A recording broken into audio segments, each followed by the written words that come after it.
The Convent Free from Care. By Jean de Boscher.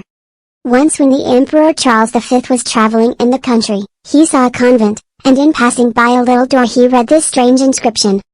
Here you live without a care. The Emperor was very surprised and could scarcely believe his eyes. It seems to me an impossibility, he thought. Does someone really exist on earth who is free from care?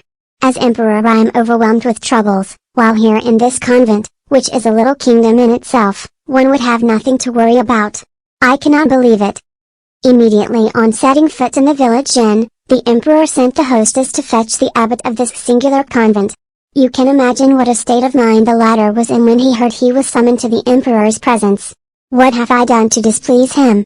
He asked himself. On the way he examined his conscience over and over again, and he could think of no fault of which he was guilty. I am in troubled waters, I must steer my way through, he said.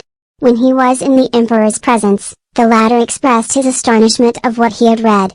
The abbot now knew why he had been summoned, and smiled. Sir, said he, does that astonish you? However, it is very simple. We eat, we drink, we sleep, and worry over nothing. Well, Reverend Abbot, that state of things must come to an end, said the Emperor, and in order that you may have your share of trouble, I command you to bring me tomorrow the answers to the 3 following questions. First, what is the depth of the sea? Secondly, how many cows' tails would it take to measure the distance between the earth and the sun? Thirdly, what am I thinking about? Try to please me or I shall exact a penalty from you. On hearing these words, the abbot returned to his convent with a heavy heart. From that moment he knew no peace. He cudgelled his brains as to what answer he could make to the Emperor. When the little bell of the abbey rang, summoning the monks to prayer in the chapel, the abbot continued to pace his garden. He was so deep in thought that he was quite oblivious of what was taking place around him.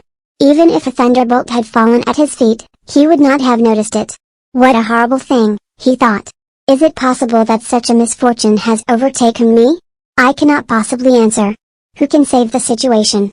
Perhaps our shepherd could, he has a very lively imagination, but talk of the devil. At that identical moment the shepherd appeared, leading his flock.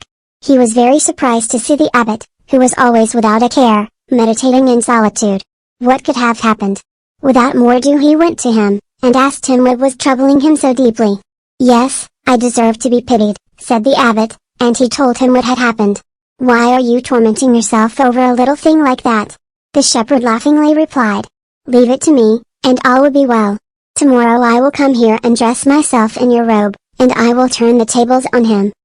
At first the abbot demurred, but in the end he yielded, and the matter was settled. The next day the shepherd went boldly to find the Emperor.